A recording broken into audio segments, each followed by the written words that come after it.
Yo, what the hell is up? Welcome back to Reviews with Jake, where I just got done watching 65. 65 is the story about a spaceship piloted by Adam Driver who crash lands on a prehistoric version of Earth with no survivors except for himself and a small girl. They then must traverse the vast, dangerous landscape inhabited by dinosaurs to survive and escape. I really wasn't planning on doing a long version of this particular movie, nor is it a very convenient time to do so, but I have a lot of thoughts to say, and frankly, the short version just isn't going to do the trick. Because I was excited about this movie, legitimately. I mean, what's there to not look forward to about it? It's got guns, it's got dinosaurs, come on! I'm sure PETA's not going to be thrilled about seeing Adam Driver lighten up dinosaurs now that Chris Pratt has showed us all that all you have to do is hold your hand up to peacefully resolve the issue, but I, for one, was looking forward to seeing it. So let's start the pros off with that runtime, 90 minutes. I can't be the only person on the face of the earth that gets excited to see something lean and mean like that. In this content-heavy age with so much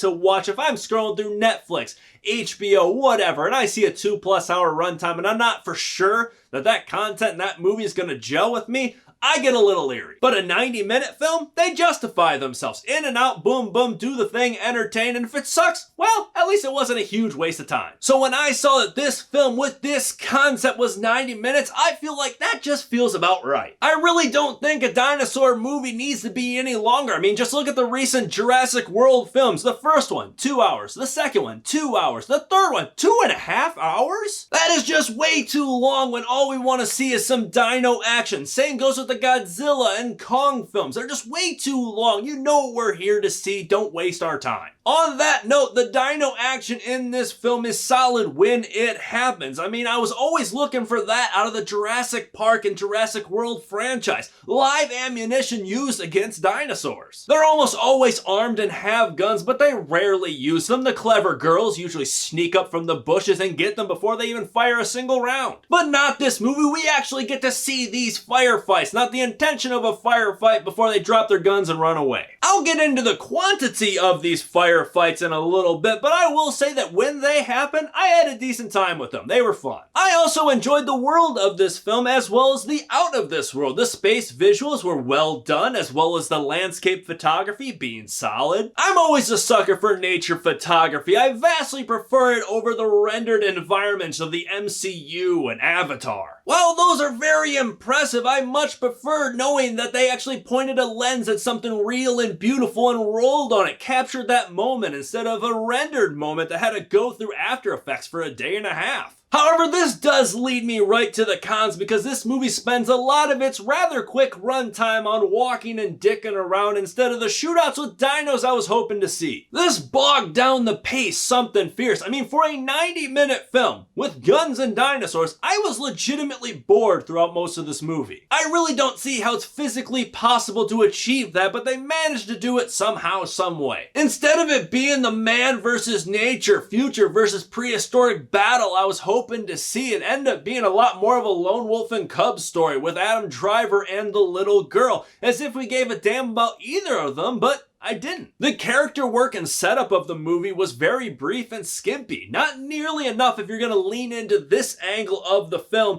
instead of going the route of the dinosaur battle, which narratively speaking would have been easier. On a similar note, the on-screen chemistry between Adam Driver and the little girl, Ariana Greenblatt, if I'm saying that right, wasn't very good. It was more awkward than wholesome. Not aiding this very forced dynamic were some weird sequencing and editing decisions that really affected the narrative. There were a lot of odd sequencing decisions. Sometimes it was splicing very sunny day footage right next to cloudy footage and jumping back and forth, which was odd, but that didn't affect the story, and that's not what I'm referring to here. What I'm referring to are these cutaways, where they cut away from our two main characters to show us another character that, according to the film, is integral to the dynamic of these two characters. These cutaways were random enough as is. I didn't really feel like there was much of a rhyme or reason for when they popped up, nor did I feel like they added anything to either characters, but in one of them, they drop a bombshell of information just out of the blue. Trying to tiptoe around spoilers, if you've seen the movie, you know what I'm referring to. Well, when it happens just out of the blue, it kind of diminished Adam Driver's character and all the arc that was building up until that moment. Especially when later on in the film, there's a silver platter moment where they could have put that information for us, the audience, instead of when they decided to do it, where it just kind of came out with a whimper. This combined with the odd decision to have these two characters speaking different languages, creating a language barrier at least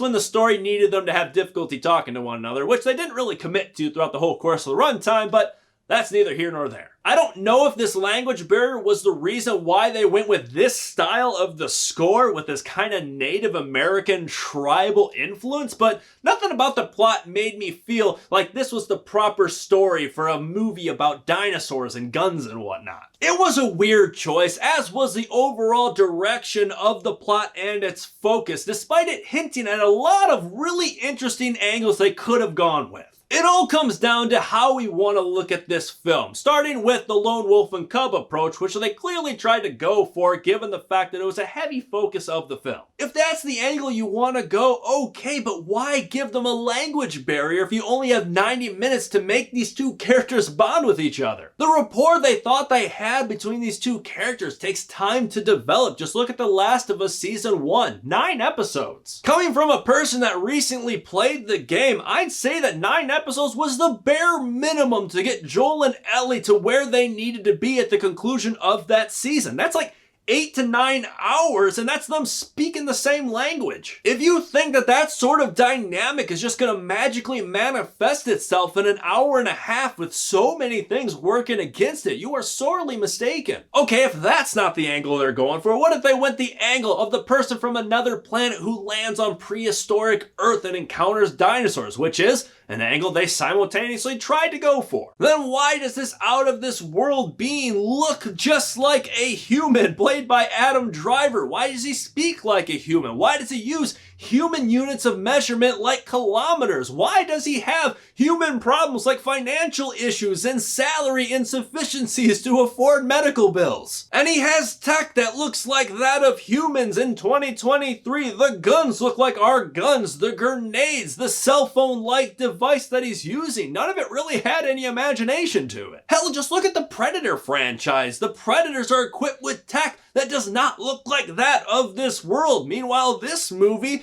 Adam Driver just looks like a regular dude with doodads that aren't really any more advanced than tech that we already have in 2023. It would have been cool if they looked like guns from like Halo or something, actual real space tech or something, but these just look like regular guns with a few lights on them, and he almost always had the proper amount of ammunition to get himself out of every single pinch that the plot throws at him. There was no tension or stakes to anything. And if you're not going to update his tech, take the guns away from him. Go that angle. Go the Predator route where you have him running around like Arnold, covering himself in mud and whatnot to use the environment around him to battle the dinosaurs. That'd be cool, but instead he almost always has a gun in his hand, guns that can take down a big son of a bitch in one shot. How lame is that? It just feels like there were like 5 better movies at least that they got halfway to with this movie, but did not achieve any of them, which is just so disappointing. All in all, I really wanted to enjoy this film. I wanted to go support the Iowa boys behind the camera and enjoy some good old-fashioned firefights with dinos. But unfortunately, this movie was a bog to trudge through. Had I known that I'd be fighting off, falling asleep during a 90-minute movie with dinosaurs, I would have came prepared with my childhood blankie. I'm going to give 65 a D+. But that is just me. What do you think? Let me know if you agree or disagree in the comments below. And make sure to subscribe to this channel to stay up to date with new reviews coming real soon. Stay safe. Thanks for checking in.